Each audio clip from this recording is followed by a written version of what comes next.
మౌన పోరాటం మౌన పోరాటం. మీరు నాతో మాట్లాడతారా? ఏం మాట్లాడాలి? మురారి గురించి. మీ బాధ నాకు అర్థమైంది, కానీ నన్నేం చేయమంటారు? నేను కుదిరినప్పుడల్లా మీ గురించి చాలా పాజిటివ్గా చెప్తున్నాను. అతని పెంపుడు తల్లి దుర్గ గురించి చెడుగా చెప్తున్నాను. మీ గురించి మంచిగా చెప్పినా అయినా అతని మనసు మారట్లేదు. మురారికి దుర్గ మీద కోపం వచ్చి అతను మనసు మారిపోయేలా ఆల్రెడీ నా కోడలు నక్షత్ర చేసింది. మరింకేంటి ప్రాబ్లం? మురారికి దుర్గ మీద మనసు విరిగిపోవడం మాత్రమే కాదు, కన్న తల్లినైన నా మీద ఇష్టం గౌరవం పెరిగేలా చెయ్యాలి. దానికి నేనేం చేయాలి? మురారిని నా దగ్గరికి పంపించాలి. కానీ అదెలా జరుగుతుంది? కన్నతల్లిగా మురారికి మీరంటే అసలు ఇష్టం లేదు కదా. అసలు మీ ఇంటికి అలా వస్తాడు? ఇంటికి రాడు, కాని ఆఫీస్కి పంపిస్తే రానని చెప్పలేడు. అంటే మురారిని మీ దగ్గర్నుంచి ప్రమోషన్ ఇచ్చి నా దగ్గరికి పంపించండి. ఇంతకుముందు అలా చేస్తే తను చేయనన్నాడు కదా. అప్పుడు పరిస్థితి వేరు. అప్పుడు దుర్గని కన్న తల్లి కంటే ఎక్కువగా చూసుకునేవాడు. ఇప్పుడు దుర్గ లాంటి దుర్మార్గురాలు తనకి తల్లిగా ఉండకూడదని కోరుకుంటున్నాడు. నా మీద ఎంతో కొంత పాజిటివ్ థాట్తో ఉన్నాడు.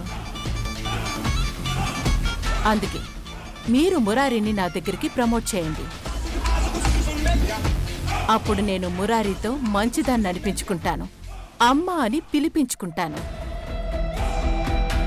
దాంతో నా కొడుకు నా దగ్గరకొస్తాడు. అర్థమైంది. వెంటనే మురారిని మా కంపెనీ నుంచి మన కంపెనీకి ప్రమోట్ చేస్తాను.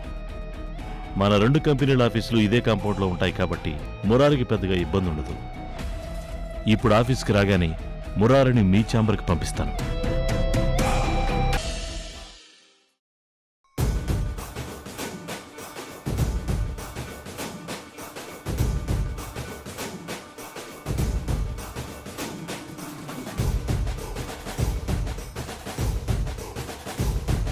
మేం వెళ్ళిపోతున్నాం.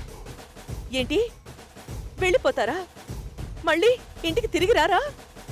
వచ్చేటట్లయితే వెళ్ళొస్తామని చెప్పేవాడిని కదా. ఏంట్రా శాశ్వతంగా ఇంటిని వదిలి వెళ్ళిపోతున్నట్టు అలా మాట్లాడుతున్నావేంటి? మురారి మాటలకి అర్థం అదే కదా. నక్షత్ర, మేము నిన్నే అవంతికి చెప్పాం ఈ ఇంటి నుంచి వెళ్ళిపోతున్నామని, వేరే ఇల్లు చూసుకున్నాం, అడ్వాన్స్ కూడా ఇచ్చేసామని. నువ్వు మాట్లాడుకు నక్షత్ర. ఇది నా కొడుక్కి నాకు మధ్య విషయం, నువ్వు మధ్యలోకి రాకు. మురారి, నువ్వు చెప్పు. ఇల్లు వదిలి వెళ్ళిపోయేంత పెద్ద నిర్ణయం నువ్వెలా తీసుకున్నావురా? అంటే ఈ అమ్మను వదిలేసి వెళ్ళిపోయే అంత పెద్దవాడి అయిపోయావా? మన మధ్య జరుగుతున్న పరిస్థితులు నన్ను మన ఇంట్లో ఉండనిచ్చేలా లేవమ్మా. ప్రతిరోజు ప్రతి నిమిషం నా మనసుని గుర్చుతూనే ఉన్నాయి.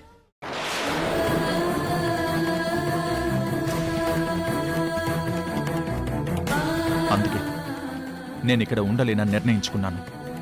ఈ ఇల్లు వదిలిపోవాలని నిర్ణయించుకున్నాను. రే, నిన్నంతలా బాధించే పరిస్థితులు ఏమున్నాయిరా? అసలు ఇదంతా జరగడానికి కారణం ఎవరు? నేనా? నిన్నంతలా బాధించే పని నేనేం చేశానో చెప్పరా? ఇంత పెద్ద నిర్ణయం తీసుకుని అమ్మ బాధని కూడా పట్టించుకోకుండా వదిలి వెళ్ళిపోయేంత తప్పు నేనేం చేశానో చెప్పు. ఇదిగో చూడండి, పుట్టి బుద్ధెరిగాక ఇన్నేళ్లకి ఓ మంచి నిర్ణయం తీసుకున్నాడు మురారి. మీరు దాన్ని డైవర్ట్ చేసి మమ్మల్ని ఏదోలా ఆపడానికి ట్రై చేయకండి. నిన్ను మాట్లాడతానా? చెప్పు మురారి, నేనేం చేశానో చెప్పు. నాకు అవన్నీ చెప్పాల్సిన అవసరం లేదు, అంత టైము లేదు. నేను వెళ్ళిపోవాలి.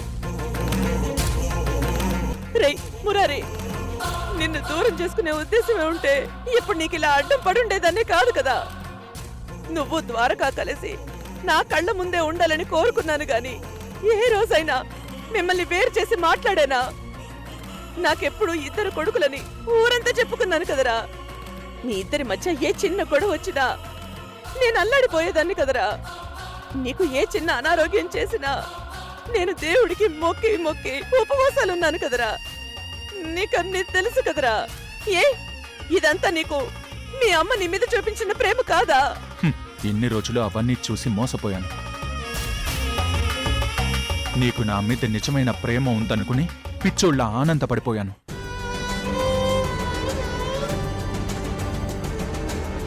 లేదు, ఇప్పుడు నా కళ్ళు తెరుచుకున్నాయి. ఇప్పుడు నీకు కళ్ళు తెరుచుకోలేదురా. ఒక అబద్ధం నీ కళ్ళని పొరలా కమ్మేసింది.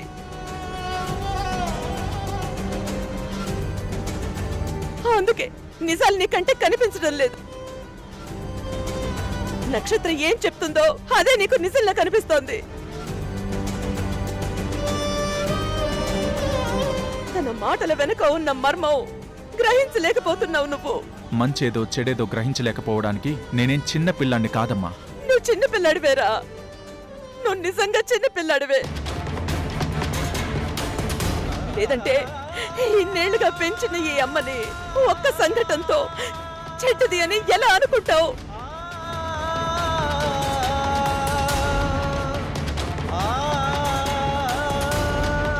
ఒక్క పొరపాటుని నా నేరంగా మార్చి నక్షత్ర చెప్పిన వాటికి ఎందుకు కొడతావు? ఆ కథ చుట్టూ వాళ్ళు నా అబద్ధానికి తలూపి ఈరోజు ఇల్లదిలే వెళ్ళిపోవాలి అని ఈ నిర్ణయం ఎందుకు తీసుకున్నావు? నిజమేదో అబద్ధమేదో తెలుసుకున్నాను, అందుకే వెళ్ళిపోతున్నాను.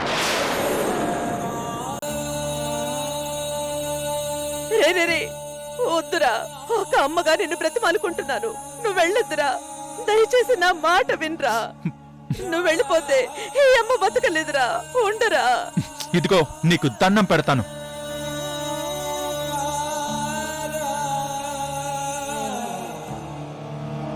ఇంకా ఈ ఇంట్లో ఉంటూ నేను మీ నటనని చూడలేను.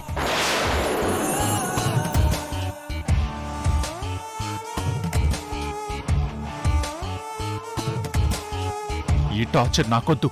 నన్ను ప్రశాంతంగా బతకనివ్వు, నన్ను వెళ్ళనివ్వు. తప్పుకో. లేదు మురారి, నువ్వు వెళ్ళడానికి వీల్లేదు. నేను వెళ్ళి తీరుతానమ్మా. నువ్వు వెళ్ళిన మరుక్షణం ఈ ఇంట్లో మీ అమ్మ సావు ఉంటుందిరా.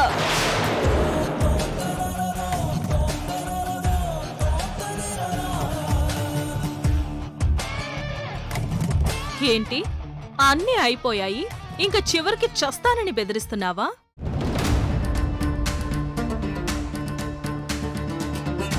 మురారి, నువ్వు ఆవిడ మాటల్ని నమ్మకు.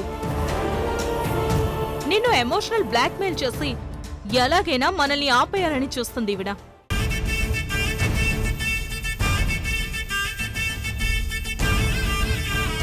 పద మనం వెళ్దాం. అయ్యో మురారి, వద్దురా వద్దురా, నువ్వు వెళ్ళొద్దురా. అమ్మా, నువ్వు అడ్డు తప్పుకోమ్మా. నేను ఇంత చెప్పినా నువ్వు వింటలేదు కదా. ఉండు. అమ్మా. అత్తయ్య.